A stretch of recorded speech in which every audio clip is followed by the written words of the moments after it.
Okay, guys, we are going to finish out with this is our last article of the day, okay? It's going to be American families are typically spending 24.2% of their income on mortgage payments. What? I said my notes right here. Where is this at? Because the hell? DTIs I see are all over 30 to 35%. You know, that's what I love. Like, I read this and I'm just like, what? Wow. Trash. You're like, Andy, there's an error in the article you sent us. Please put another article Andy, for the show. I just approved someone at 56% ratio, so please tell me how. Yeah, like, our average is like 40 plus. But that scared me because I was like, okay, so if in other places they're only using 30, whatever they said, 24%, and over here they're using 50%, Yeah. like, yo, that's a crazy huge difference. disparity. That's a massive disparity.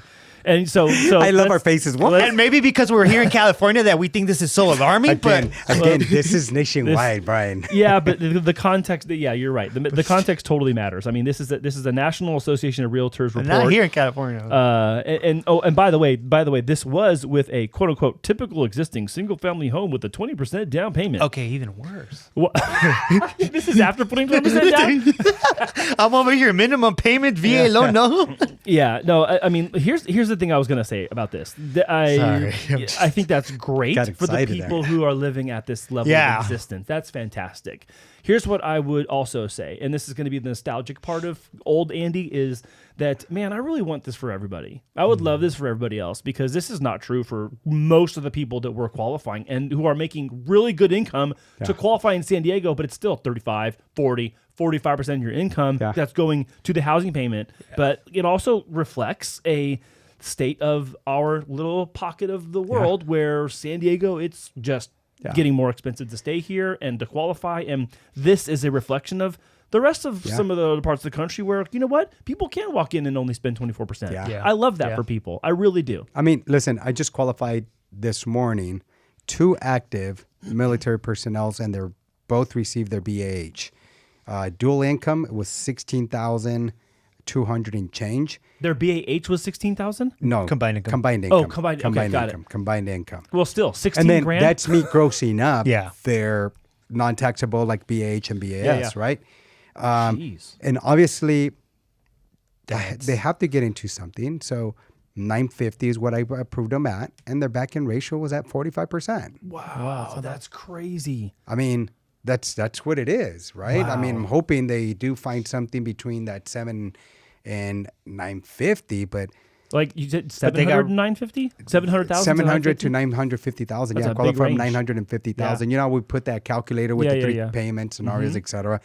I send that out, and I'm just hoping they do find something, like, because everything's so crazy. Everything that they're finding around here right now does require some help, you know? Wow. Well, as far as, I mean, the payments, the rates, and all that. Well, as far as, you know, you're going to go into a property, it's not all of them are turnkey. They need some They help need some depending on work. what you're looking at. Yeah. Right? And I'm gonna say this very cautiously, especially at the lower end of 700,000. Lower end 700,000, yes, but It's a low end? So when you're that's looking gonna at this require some work. 24%, it for us here, and again, I know this is nationwide, but for here, San Diego, it's pretty crazy. Yeah, I think, you know, like I said, repeat buyers are the ones that are winning right now. Investors as well, because they have the funds to be able to, you know, continue to go to these higher price points.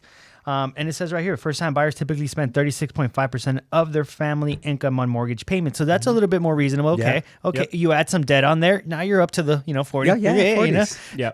But at the same time, it's just like, why is it so much? It's just a lot because it's a lot. I mean, we already know the variables in this, guys. The article is unfortunately more confirmation of why I think at the very beginning of the show we're talking about renters and kind of like having their hopes dashed that they're ever going to be able to buy. Yeah. And then, you look at this and go, well, in some places maybe that's not true. Maybe in some places 24%, 36%. That's great. Yeah. That's actually, I'll say, maybe what you should aim for, shoot for, make that your target. That's a very healthy place to be as far as your cost of living is concerned when it comes to your mortgage. You start talking about 50 or 40, 45, 50%. That's a much heavier lift. But I'm also going to repeat something you've said on the show many times, Memo. It's not always like that. When you get in, it might be that way. But over the course of the next 3, 5, 7, 10, 12, 15 years, if you're going to buy this house for the long haul and your situation economically improves for you financially, income-wise, reducing debt, et cetera, then that might just be the hardest it is at the front end of this. It just almost seems like the world just conforms to your situation as you move forward. In the beginning, it feels like, oh my God, doom and gloom, right? But then next thing you know, it's like, okay. I think not bad. I think we start tolerating. I'm okay with the $1 menu at Jack in the Box. I'm getting used to that right now. Fine. Okay, 2 tacos for $1, no problem. I'll do that. And then you're like, well, now I can get a cheeseburger, no problem, right? Like, and then like next thing you know, it's like, okay, now I get 3 Happy Meals with the kids. No problem, I can afford that, and you get used to, you conform. But the cool thing about it is then you start seeing your values go up, and you start seeing, and you start building some type of legacy for your family. Yeah. So those are all the rewards. Those are all the risk that you took, and anything that you do in life comes with the risk. I don't care if it's a purchase, if you're renting. You could be renting an area and all of a sudden that school just doesn't conform for your kids. You're going to have to move them out, or you got that neighbor downstairs that keeps going with your broom, hitting you up. Hey, cállate, be quiet, right? You never know. So things like that. You know what was crazy is I see here the 10 markets that were found that we had that 23%. It's like, I never even know they existed. Fond du Lac? You never heard of that place? Wisconsin? Kankakee? It's right next to the... It's Never mind. I have no idea what's next to. Illinois? Kankakee? Yeah. Like, come on. 22. Rockford, Illinois. 20. Yep.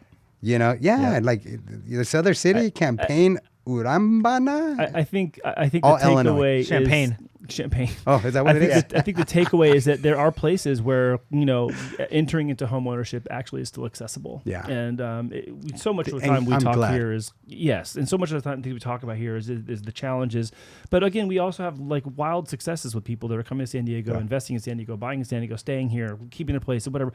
But for those of you outside of San Diego, outside of California that are watching the show still, there are places that are probably close to you within a half a day's drive that you can afford to get into. Yeah. And I love that.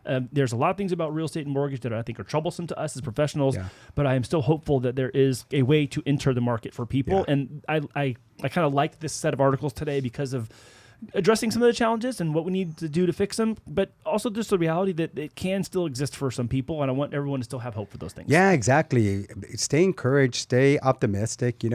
I know during these times it gets difficult, but at the end of the day, just do what's best for you and your family. Yeah. I think we all want everything right now, and as long as the dream doesn't change, you can work up towards it. Yeah. And I think right now that's the best time to straighten out your plan and really get in line with what you want, because the opportunities are going to be there, but if you're not ready, doesn't really matter if the opportunity is there or not. You're going to continue missing out. PPP, right? PPP. Prepare. PPP. Thank you guys for another great show this week. I know we had to kind of tackle the rental thing. We're not going to fix all the problems right away, but I did want to encourage some of you out there watching that you can do this. We are helping people do this, and we have advice to help you along the way. In case you are not ready right now, we can help get you ready. Correct. So thank you so much, Memo, and for Brian. For coming to talk about these things today. Of course, man. We love our community, want more people to get educated, and they are. We mentioned that last week. Like, I just like that people are coming now with better questions. Yeah. And even when I talk to realtor partners and stuff like that, they're asking great questions. Yeah. So I think the concern of just putting a person in a home because you're going to earn a commission or what have you, it's kind of like that's becoming not the thing. It's becoming like what's being done rightfully for that client and their family, and how you're setting them up for their future success with that first property. I think that's where you distinguish, a good agent from, a regular agent. Let's say, they take it a little bit further. Yeah. They paint the picture of what the true vision could be, and then actually give you the steps to be there, which is, I feel, what we're all about, what the people that we work with is all about. And I really believe that, if you have the right people behind you, you can make it happen. That's always, and also in life. The cool thing about this market now, 2023, it handed a lot of people's butts. And I think a lot of those people that were doing it for the wrong reasons are no longer in the business. Yeah. Right. And so I think now it's survival of the fittest, and the ones that are going to be fittest are the ones that are really looking out for the best interests of their clients. Yeah, 100%. 100%.